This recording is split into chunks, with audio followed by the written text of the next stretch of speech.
우리 다 함께 찬송가 283장 나 속죄함을 받은 후 찬송하시겠습니다. 찬송가 283장입니다. 나 속죄함을 받은 후 한없는 기쁨을 다 헤아릴 수 없어서 늘 찬송합니다. 나 속죄받은 후 주를 찬미하겠네. 나 속죄받은 후 주의 이름 찬미하겠네. 나 속죄함을 받은 후 내 맘이 새로워 주 뜻을 준행하면서 죄 길을 버리네. 나 속죄받은 후 주를 찬미하겠네. 나 속죄받은 후 주의 이름 찬미하겠네. 나 속죄함을 받은 후 성령이 오셔서 하나님 자녀 된 것을 곧 증언합니다. 나 속죄받은 후 주를 찬미하겠네. 나 속죄받은 후 주의 이름 찬미하겠네. 나 속죄함을 받은 후 보혈의 공로로 내 주의 은혜 입으니 늘 평안합니다. 나 속죄받은 후 주를 찬미하겠네. 나 속죄받은 후 주의 이름 찬미하겠네. 아멘. 다 함께 우리 사도신경으로 우리의 신앙을 고백하겠습니다. 나는 전능하신 아버지 하나님 천지의 창조주를 믿습니다. 나는 그의 유일하신 아들 우리 주 예수 그리스도를 믿습니다. 그는 성령으로 잉태되어 동정녀 마리아에게서 나시고 본디오 빌라도에게 고난을 받아 십자가에 못 박혀 죽으시고 장사된 지 사흘 만에 죽은 자 가운데서 다시 살아나셨으며 하늘에 오르시어 전능하신 아버지 하나님 우편에 앉아 계시다가 거기로부터 살아있는 자와 죽은 자를 심판하러 오십니다. 나는 성령을 믿으며 거룩한 공교회와 성도의 교제와 죄를 용서받는 것과 몸의 부활과 영생을 믿습니다. 아멘. 오늘 새벽에 하나님께서 주시는 말씀은 갈라디아서 6장 1절에서 10절까지의 말씀입니다. 제가 가진 성경 신약 308페이지에 있습니다. 매일 성경으로는 54페이지에 있습니다. 갈라디아서 6장 1절에서 10절 말씀입니다. 제가 봉독해 드리겠습니다. 형제들아, 사람이 만일 무슨 범죄한 일이 드러나거든 신령한 너희는 온유한 심령으로 그러한 자를 바로잡고 너 자신을 살펴보아 너도 시험을 받을까 두려워하라. 너희가 짐을 서로 지라. 그리하여 그리스도의 법을 성취하라. 만일 누가 아무것도 되지 못하고 된 줄로 생각하면 스스로 속임이라. 각각 자기의 일을 살피라. 그리하면 자랑할 것이 자기에게는 있어도 남에게는 있지 아니하리니 각각 자기의 짐을 질 것이라. 가르침을 받는 자는 말씀을 가르치는 자와 모든 좋은 것을 함께하라. 스스로 속이지 말라. 하나님은 업신여김을 받지 아니하시나니 사람이 무엇으로 심든지 그대로 거두리라. 자기의 육체를 위하여 심는 자는 육체로부터 썩어질 것을 거두고 성령을 위하여 심는 자는 성령으로부터 영생을 거두리라.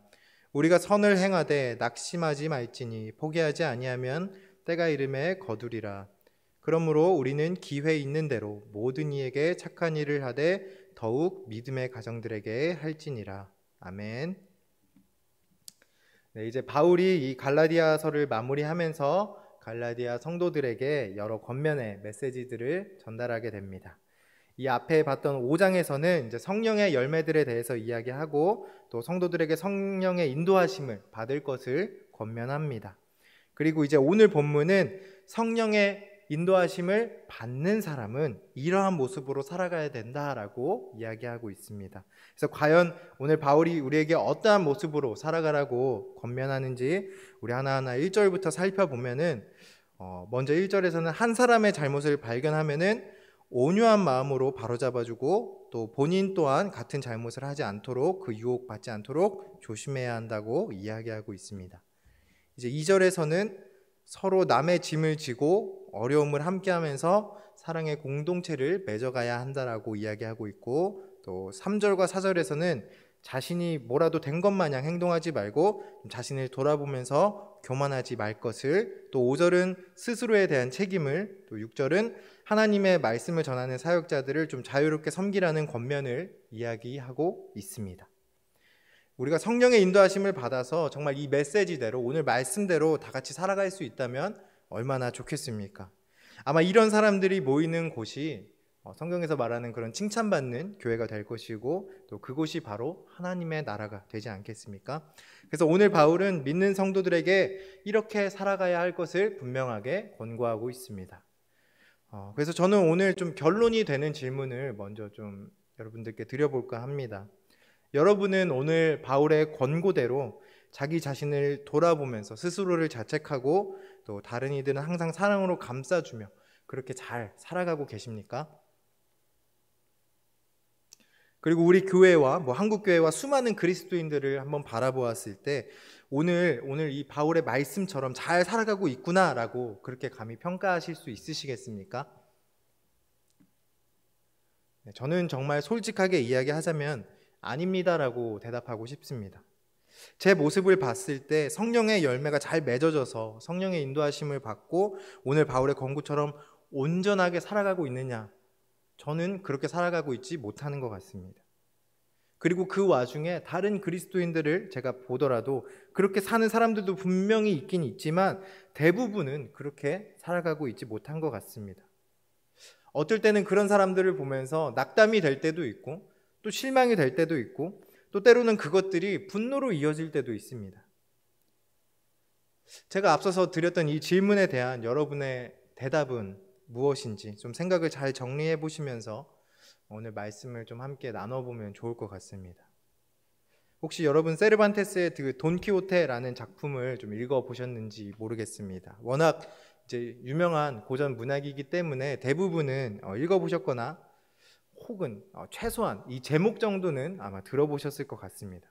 이 소설의 시작은 이렇습니다. 한 50대 신사가 어떤 기사의 무용담과 사랑 이야기가 담긴 그런 소설책들을 보다가 거기에 완전히 빠져버려서 스스로를 돈키호테라고 하는 그 기사라고 착각하면서 벌어지는 일들을 이렇게 그려내고 있는 그런 소설인데 이 나오는 내용들이 굉장히 재미있기도 합니다. 재미있기도 하지만 동시에 또 여러 가지들을 생각해보게 하는 그런 작품이라서 좀 고전으로 평가되어지는 참 좋은 책 중에 하나인 것 같습니다. 근데 저도 참 이 돈키호테를 보면은 제 어릴 적 모습이 떠오르는 것 같습니다. 저도 어릴 때에 이 추석의 특선 영화로 슈퍼맨이 나오는 것을 TV에서 본 다음에 그게 너무 멋있어 보여서 그 담요를 이렇게 목에다가 두르고 온 집안을 뛰어다녔던 그런 기억이 납니다. 그러다가 우연히 이렇게 주먹으로 이렇게 막 벽을 치다가 굉장히 얇은, 하필이면 제가 친 부분이 굉장히 얇은 석고벽으로 되어 있었는데 이렇게 벽이 부서지길래 그 어린 마음에 사실 나는 슈퍼맨처럼 엄청난 힘을 나도 모르게 숨기고 있던 게 아닌가 이런 착각도 해보고 또 위험에 빠진 사람들을 구하는 그런 상상을 하면서 참 영웅이 되기를 꿈꿨었던 것 같습니다. 제가 요새 아동부 아이들한테 물어보니까 지금 아이들은 아이언맨이나 스파이더맨 이런 것들을 보면서 좀 저의 어릴 때와 비슷한 그런 꿈을 꾸는 것 같았습니다. 그래서 우리 돈키호테를 바라볼 때 누군가는 이 돈키호테를 그냥 정신 나간 사람 정도로만 바라볼 수도 있지만 저는 저의 그 어린 시절을 포함한 수많은 어린이들의 꿈과 순수함을 간직하고 있는 그런 사람이지 않을까 그런 생각이 듭니다. 물론 극중에서 그 돈키호테가 나이를 50살이나 먹었는데 그러고 있으면 안 되겠지만, 그래도 돈키호테가 가지고 있었던 어떤 이상과 꿈, 이런 것들은 현실 세계보다도 오히려 더 현실적이지 않았을까 하는 그런 생각이 듭니다. 우리는 보통 돈키호테 같은 사람들을 보면은 이상주의자라고 표현을 합니다. 여러분은 이상주의자에 대해서 어떻게 생각하십니까? 이상주의자라고 하면은 보통 현실주의자의 좀 반대말이기 때문에 현실을 고려하지 않거나 현실을 부정하는 그런 느낌이 있어서 안 좋게 보시는 분들도 계실 것이고, 또 이와는 반대로 이상적인 세상을 만들기 위해 이상을 지향하고 또 노력하는 사람이구나라고 하면서 좋게 보시는 분들도 계실 겁니다.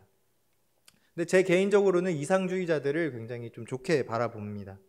뭐 이상에만 빠져서 현실을 놓치고 그렇게 살아가면 안 되겠지만, 좀 적절한 이상주의는 오히려 현실을 바꿀 수 있는 그런 원동력이 될 수 있을 것이고, 또 무엇보다도 우리가 그리스도인으로서 모든 열방이 하나님을 예배하는 그런 하나님의 나라를 꿈꾸며 그런 모습을 좀 이상향으로 삼으면서 살아가야 되기 때문에, 사실 모든 그리스도인들은 이상주의자로 살아가는 것이 맞지 않을까라는 생각도 해보게 됩니다. 근데 얼마 전에 문득 좀 이런 생각이 들었습니다. 이 세상에서 이상주의자로 살아가는 것은 불가능한 일일까? 그렇게 사는 건 아무나 감당할 수 없을 만큼 어려운 일일까? 참 이게 믿음 없어 보이는 그런 저의 생각일 수는 있지만, 제가 이러한 생각의 흐름을 가지게 된 것은, 그것은 아마도 제가 현실 속의 불합리함들을 발견했기 때문이었을 겁니다.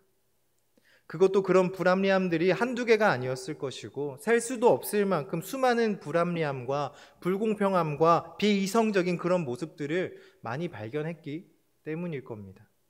또 그런 안타까운 일들이 단순히 저 멀리 TV, 뉴스 속에서나 아니면 신문에서만 볼 수 있는 게 아니라 제 가까운 곳에서도 발견할 수 있었기 때문이었을 것이고, 또 그런 것들이 개선되는 모습들을 거의 못 봤기 때문이었을 겁니다. 정말 가벼운 예를 들면은 뭐 이런 겁니다. 누군가가 뭐 잘못을 해서 사과를 했다라고 쳐보겠습니다. 근데 사과한 뒤에 그 사람이 똑같은 실수, 똑같은 잘못을 저지르지 않기 위해서 애쓰는 모습들, 여러분 많이 보셨습니까? 아니면은 사과 이후에도 이전과 크게 달라지지 않은 그런 모습들을 많이 보셨습니까? 안타깝게도 아마 후자의 경우가 많으셨을 겁니다. 미안하다고 사과한 뒤에도 여전히 변하지 않는 그런 모습을 보여주는 것, 그런 것은 사과를 받은 사람에게 무슨 생각을 일으킵니까? 아마 상대방이 이런 생각으로 나에게 사과했을 거라고 생각이 들 겁니다. 나는 원래 이런 사람이니까 그냥 너가 이해해. 사실 별로 미안하진 않지만 내가 사과하면은 나는 사과하는 그런 좋은 사람이 되고, 사과를 받아주지 않는 너가 나쁜 사람이 되는 거니까 일단 내가 사과할게. 뭐 아마 이런 마음이 그 사람 마음 가운데 내재되어 있구나라고 생각이 들지 않겠습니까? 그러면 사과를 받은 사람은, 사과한 사람이 그 사과를 받은 뒤에 이제는 더 이상 그런 잘못을 저지르지 않겠지? 이렇게 생각하고 있다가 나중에 또 뒤통수를 맞게 되는 그런 경험들 많이 있으실 겁니다.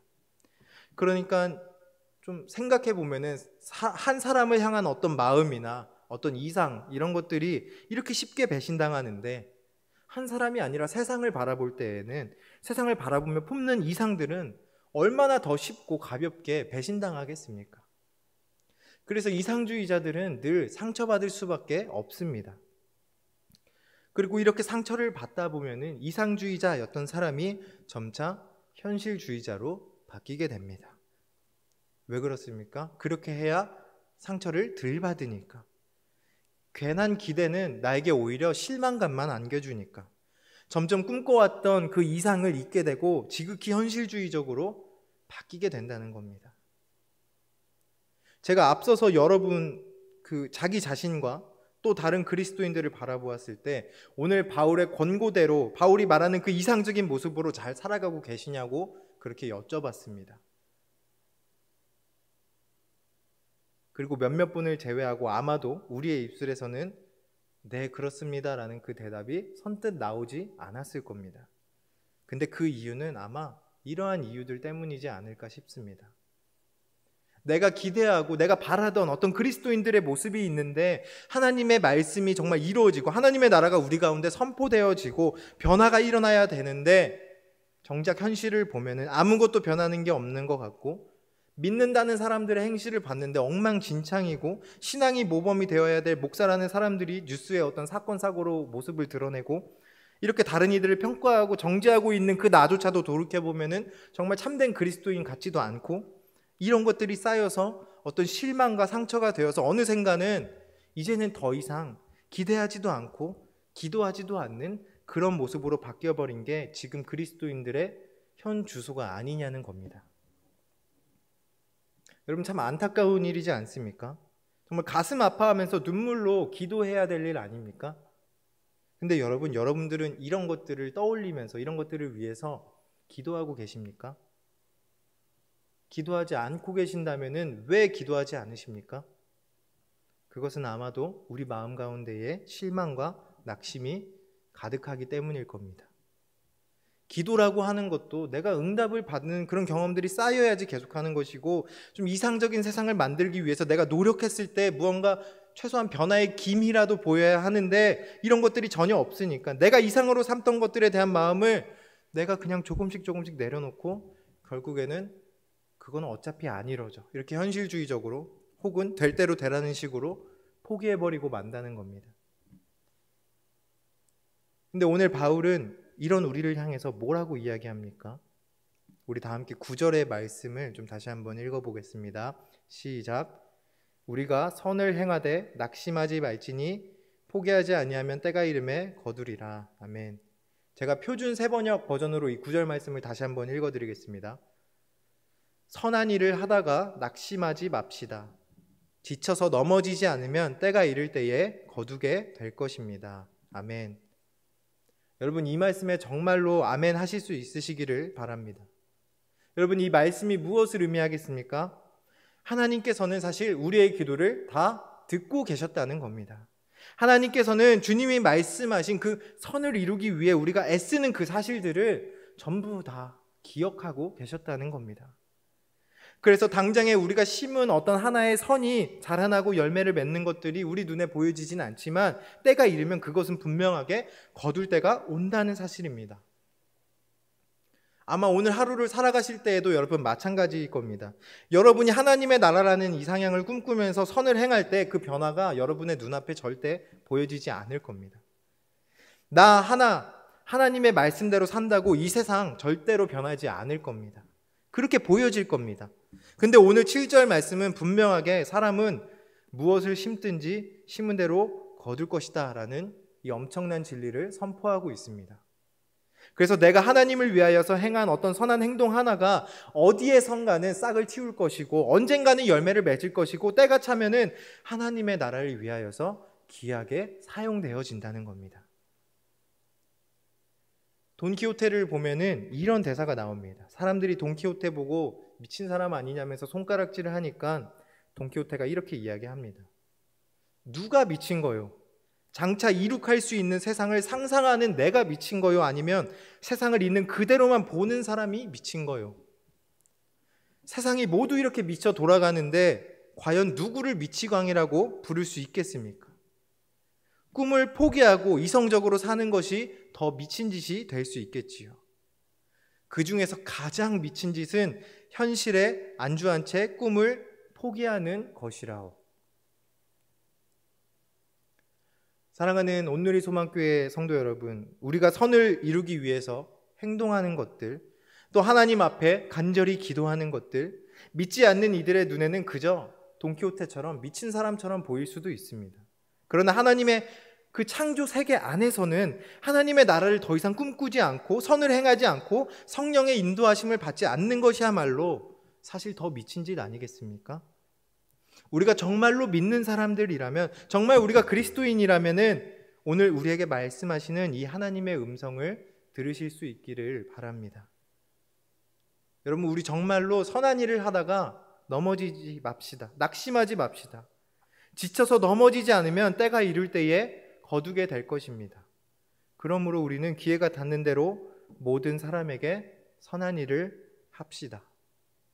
오늘 이 말씀을 붙들고 또 서로 격려하며 선을 행하고 또 하나님의 나라를 만들어가는 그런 믿음의 공동체를 세워나가는 우리 온누리 소망교회 성도님들 한 분 한 분이 다 되실 수 있기를 간절히 소망합니다. 기도하겠습니다.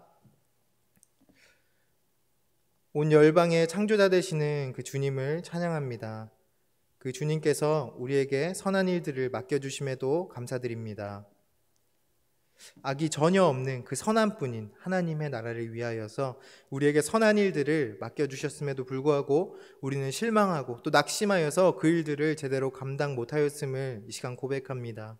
주님, 우리의 연약함을 용서하여 주시고 오늘 사도 바울의 말씀처럼 낙심하지 말고 분명하게 역사하실 그 하나님을 기대하며 이 세상 끝날까지 성령님의 인도하심을 받아 살아가게 도와 주시옵소서.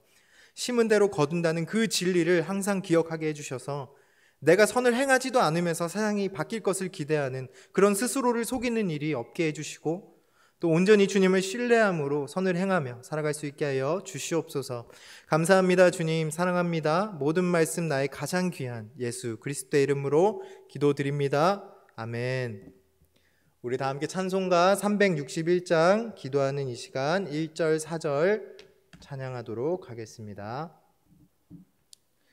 기도하는 이 시간 주께 무릎 꿇고 우리 구세주 앞에 다 나아가네. 믿음으로 나가면 주가 보살피사 크신 은혜를 주네. 거기 기쁨 있네. 기도 시간에 복을 주시네. 고난 내 마음 속에 기쁨 충만하네. 기도하는 이 시간 주를 의지하고 크신 은혜 구하면 꼭 받으리라.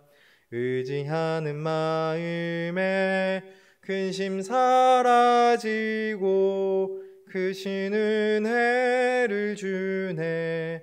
거기 기쁨 있네. 기도 시간에 복을 주시네. 고난 내 마음 속에 기쁨 충만하네. 아멘. 우리 주님께서 가르쳐 주신 기도로 예배를 마치겠습니다.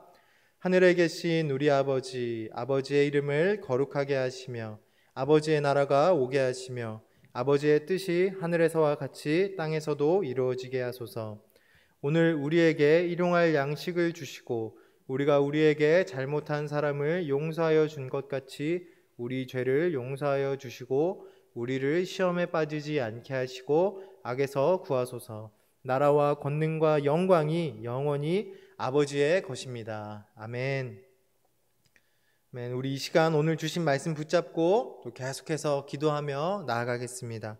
혹시 나의 모습을 좀 돌아보면 좋겠습니다. 내가 선한 일을 하다가 낙심한 적이나 실망한 적은 없는지, 나의 모습을 돌아보면서 혹시 그러한 모습들 또 그러한 상황들이 있었다면은 주님 앞에 나의 모습을 좀 내어드리면 좋겠습니다. 실망하고 낙심된 나의 그 상한 마음을 고쳐주시고 또 주님의 역사하심을 기대하며 다시금 선한 일에 힘쓰는 참된 그리스도인다운 그런 삶을 살아갈 수 있게 해달라고 주님 앞에 간구하겠습니다.